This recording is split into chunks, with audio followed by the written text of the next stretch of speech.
Welcome back to our Cedar Hill campout. This area was first settled back in the 1850s, and local farmsteader John Penn's original farm is still available here at the park for viewing by the public. So let's go take a tour and learn a little bit about the local area history. Inside Cedar Hill State Park is a doorway to the past and a look at a time that was both simpler and yet more difficult. The Penn farm is a farm that's over 100 years old, and the Penns were the original family, and they lived here from the 1859 until the 1970s, and they were mostly a cattle ranching operation. And the same family lived here, which makes it a unique place. Most farms usually are sold from family to family. The Penn farm is open daily for self-guided tours, and guided tours are frequently offered as well. And so we're going to head that direction. We'll just head right on in. Unlike most of the area's settlers, the Penn family were primarily cattle ranchers, which created unique challenges when they first arrived. This is the first barn that was built on the property. It was built in 1859. And what makes it unusual is that it was built at the same time as the house. Why would someone build a barn before they build their house?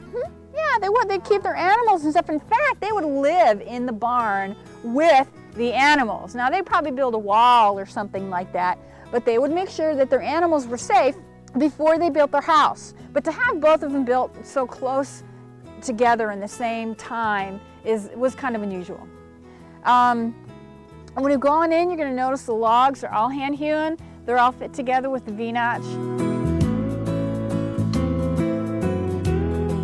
This is all the tack that you see over here. There's one of our volunteers. We do have a lot of volunteers here at the park. A lot of them are camp hosts that live here at the park, and in exchange for campsite, they do work at the park. And one of our ladies taking the tack from the horses and polishing it back up. We're going to take it and kind of display it. This was all used by the Penn family. From what I understand, Andy Penn, who was the last person who lived here, did not like technology. He didn't really want too much to do with the technological crowd. So those of you who don't like computers, you weren't alone even back then. The Texas Parks and Wildlife Department takes great care in the restoration process to provide both historical accuracy and a pleasant visiting experience.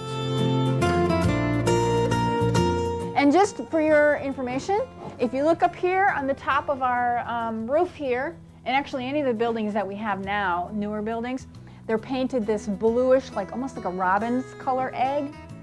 And it tends to keep away the mud daubers and the wasps. The restoration and upkeep of these buildings helps to better illustrate the struggles of farm life. Structures like this storm shelter show how the Penns dealt with some of their natural hardships.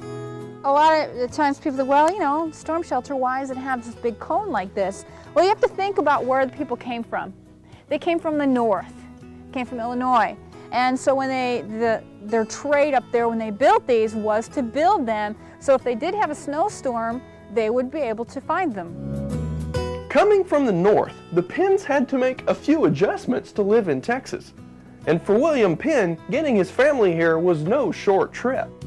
Well, the Penns came from Illinois, and John Penn Sr., he came down here first to kind of check the place out to see what it was doing.